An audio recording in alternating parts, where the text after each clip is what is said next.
Good morning. If you're new here, my name's Brett. I got hounds and mules, and I ride around in the backcountry.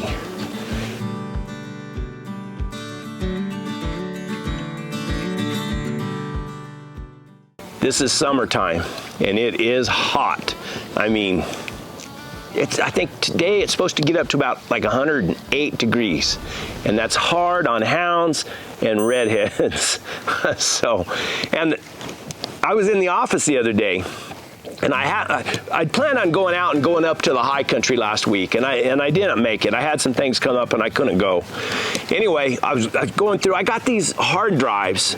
See, years ago, I lived way up there in the mountains, off-grid, and my wife had always told me I should keep a diary because I would tell her these stories about what had happened, and I buy these little books, and I would write like 3 days in it, and I was too lazy to write. But I started carrying a camera with me, and I started videoing my trips, and it was more like a video diary.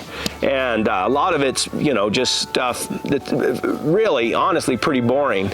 But I found these videos of this trip that we had taken. I had a buddy of mine, Juan. He lives right down the road from me now, but he's always game for adventure. Matter of fact, he just called me to ask me about floating down the river because, years ago, me and my grandson, we got some kayaks and we took a 2-day trip down the river. Anyway, he had called me. He said, hey, let's go for a ride. He said, I need to get out for a while. And this was in the winter time. There was a little bit of snow on the ground. And he said, I got a friend of ours, son, that wants to go. And he was a young guy. And he had rode a little bit, but he never rode a whole lot. And he had never done anything like that. And matter of fact, Juan had just told me, just on the phone, we were talking about it. And he told me, he said, well, I told Travis, he said, you might like it, you might not like it, but I'll guarantee you'll never forget it. But anyway, the kid kind of reminded me of that movie, Open Range. The kid, they called him Button. Anyway, you know, and it was all new to him, and he was young. And of course, me and Juan, we've taken pack trips across the wilderness, you know, several of them by that time. So we were used to riding with each other and you know, being back and alone and in that backcountry with each other, you know. And anyway, we trailered, best I can remember, we trailered up to the pass, which is real high up on top. And we got ready to go and everything. And Travis was riding a little sorrel gelding at Juan's. And it's a horse that I roped on. He's a real gentle, real nice horse. Juan had packed him a few times going through the wilderness. Anyway, Travis was riding him, and man, it started out, it was beautiful. Everything was great. And of course, I had hound dogs with me. And we were going down through there, and I can't remember exactly how it happened, but I turned around and looked, and Travis ended up on top of this big old flat rock that was probably this high, and dropped off on the other side. And that sorrel gelding is just like a goat right on top of that rock. You know, and when you don't know any better, your first response when you get in a situation like that is grab hold of that horse, the reins, and that horse's head. And that's the worst thing you can do in that situation because, you know, especially a horse that's real light and broke like that horse was, because you can just pull him off backwards off the rope or off the rock. And he was just pulling on him, and I hollered at him, let go of his head, let go, you know, drop the reins. And he did and got off of there. But I think after that, the kid became a little bit boogered, a little bit scared. You know, John Pinkerton had a young mule that would buck. Oh, no. So we had packed him, you know. And then John wanted to take advantage of him while he was a little bit tired, you know. So we all drew straws to see who would ride him. And God damn if I didn't draw the short straw. Try to ride that too. Did he buck with you? Yeah. They didn't buck very hard. And those guys are pretty careful. They kind of try to pull him up and then, you know, not them just busting through, you know.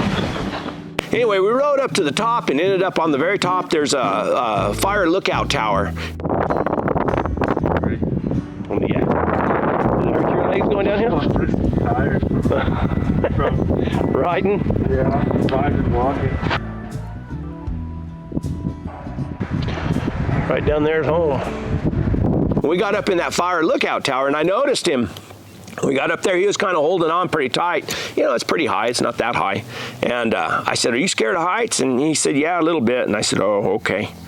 And we got down, the dogs got on a track, and they ended up high, and we went down low. I misread the GPS, and we ended up down that canyon. Juan had bad knees. We couldn't hike up there where the dogs were, and they're quite a ways away. We knew we were kind of running short on time.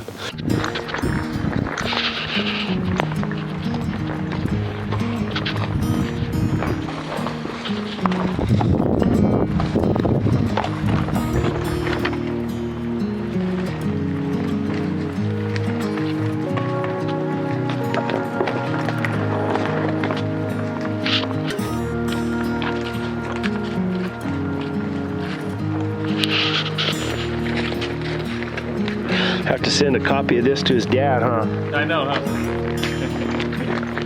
And I remember telling the kid, I said, so you are scared of heights? And he said, yeah. And I said, well, that's probably a good thing that we're going to be riding out of here after dark, because it'll be too dark for you to see off the side of that trail, so you probably won't be that scared. Into the abyss. Yeah, dark tonight.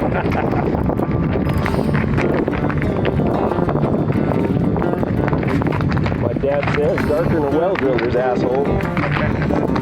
Anyway, we got a little further down the canyon, and this is way down in a deep canyon, and we're trying to circle back and get to my camp. And I owned some property up there at that time, and it was off grid, and that's where I lived part-time. And Juan came up and said, hey, he said, Travis is sick at his stomach, and I think the nerves got to him, and he was throwing up, and I kind of felt bad. But anyway, we got down in the canyon, and it just ended up taking us way more time than we had planned. And downfall timber, the fire had gone through there, the trail was gone, so we just had to bushwhack all the way down until we hit the trail going out the top. And time we started going out the top, we seen a herd of elk, which is really cool. Anytime you can see wildlife like that, it's a bonus, and it makes, to me at least, it makes the trip worthwhile.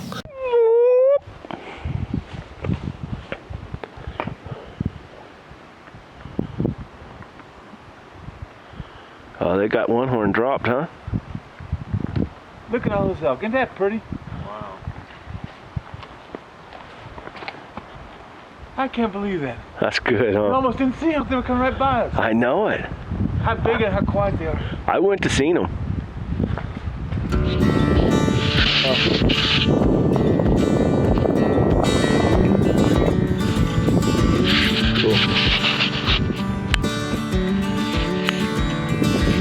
And we hit the trail, and the trail's it's not good. It's a scary old trail, but climbing out of the canyon, and but by the time we hit, it was dark.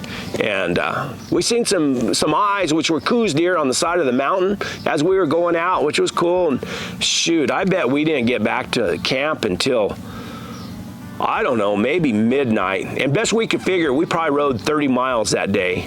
And Juan, we stopped, and we were kind of cold. We got some hot coffee, and Juan, best I can remember, Juan took off. He kept going on the horse. He rode his horse and then led that sorrel horse.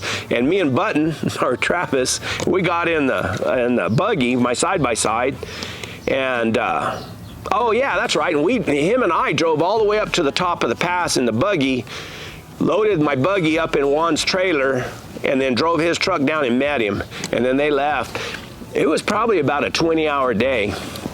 But it's funny, I pulled that video up, and I was going to try to share it, and I just had Juan call me right now on the phone, and we got to talking about that trip, and like Juan said, he said, he'll never forget it, and I was thinking, you have a trip like that, you might not ever want to do it again, but man, it's a good story to tell your kids and your grandkids.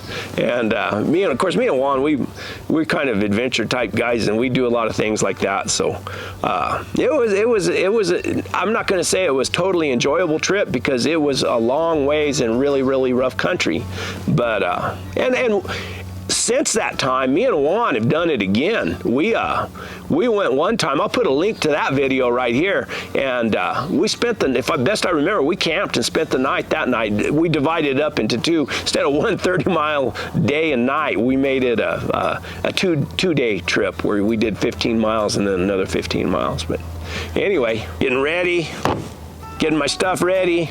Next week, I'm going to the high country. It's too hot down here for me. So I'm going to go up to the mountains. They got some fires going up there. If the fires aren't, keeping people out, I'm going to go up there. I got a couple locations I want to go to. Have you ever heard of Bear Moore, the first grizzly man?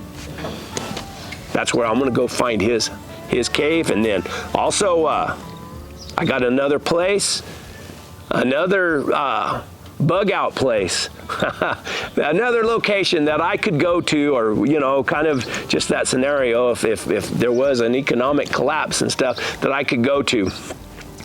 And it's more remote, and I haven't never been there since I was a 12-year-old kid. But I remember my dad taking me in there a couple times. We'd pack in and we camped right there. Anyway, that's it, guys.